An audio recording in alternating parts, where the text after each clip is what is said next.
Hello hello சொல்லுமா. என்னது மோதிரம் காணாமல் போச்சா? போனா போகுது விடுமா. என்னங்க மோதிரம் காணாமல் போச்சுன்னு நான் இவ்வளோ பதட்டத்தோட சொல்கிறேன். நீங்கள் என்னடா போனா போகுதுன்னு அசால்ட்டாக சொல்கிறீங்க. வேற என்னம்மா சொல்கிறது? மோதிரம் காணாமல் போச்சுன்னா வேற மோதிரம் வாங்கிட்டா போச்சு. ஏங்க காணாமல் போனது பித்தளை மோதிரமோ செம்பு மோதிரமோ இல்லை, அரை சவரன் தங்க மோதிரம். உடனே எப்படிங்க வாங்க முடியும்? தங்க மோதிரமா? சரி சரி, நல்லா தேடிப்பாரு, வீட்டில் தான் இருக்கும். நல்லா தேடி பார்த்துட்டுங்க, வீட்டில் எங்கேயும் இல்லை. எங்கே போச்சோ தெரியல. எங்கம்மா போயிடும்? எப்படிம்மா போயிடும்? தங்க மோதிரம்னா அது நடந்து போகிறதுக்கு காலாக இருக்குது, இல்லை பறந்து போகிறதுக்கு ரெக்க இருக்குதா? அதால் எங்கேயும் போக முடியாது, வீட்டில் தான் இருக்கும். எங்க ஒரு டவுட்டுங்க. தங்கத்துக்கு நடந்து போகிறதுக்கு கால் இல்லை, பறந்து போகிறதுக்கு ரெக்கம் இல்லை, அப்புறம் எப்படிங்க ஒரு நாள் திடீர்னு ஏறுதுன்றாங்க, ஒரு நாள் இறங்குதுன்றாங்க? அதுவா, தங்கத்தையே நம்பி பொழப்பு நடத்துகிற ஒரு கூட்டம் இருக்குது.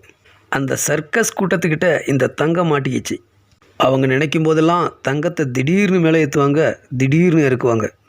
அவங்களுக்கு தெரிஞ்சதெல்லாம் தங்கம், அவங்களுக்கு தெரியாது ஏழைகளோட ஆதங்கம்.